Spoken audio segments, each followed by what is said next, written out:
Alright, so I haven't done a video in a while because, well, coronavirus. Been kind of busy working from home, looking after my daughter and sharing the burden with my long-suffering wife who is in the same boat.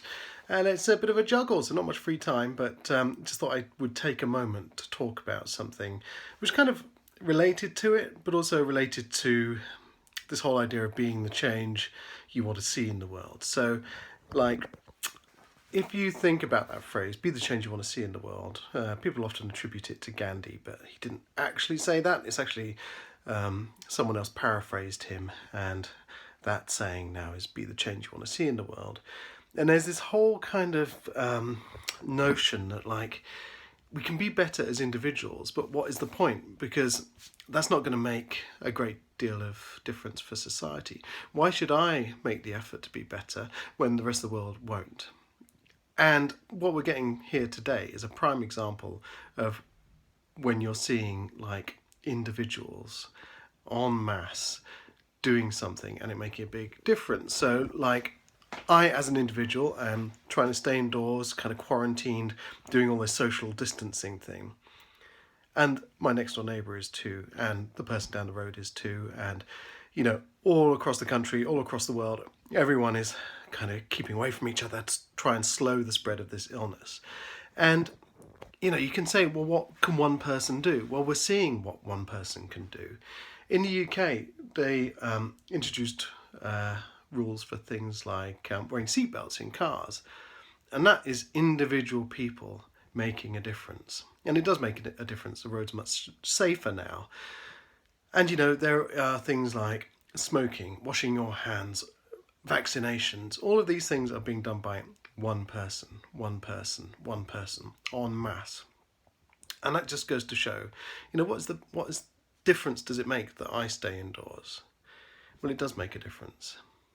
Because if I didn't do it, and then someone else didn't do it, and someone else didn't do it, it wouldn't change the world. So think about the things you want to achieve. Think about living a peaceful and fair life. We're so easy to get angry and rant and say, I'm going to vote this way because people need to work for themselves and they can't expect handouts from the state. They can't do this, that, and the other.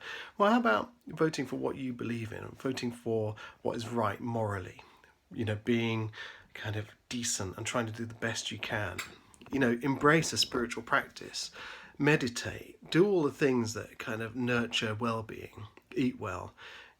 Just do the little things, be the one person who, when the next person adopts that as well, and the person after that, and the person after that, then it does make a big difference. And we're seeing it, we're already seeing that health and fitness are becoming very popular now.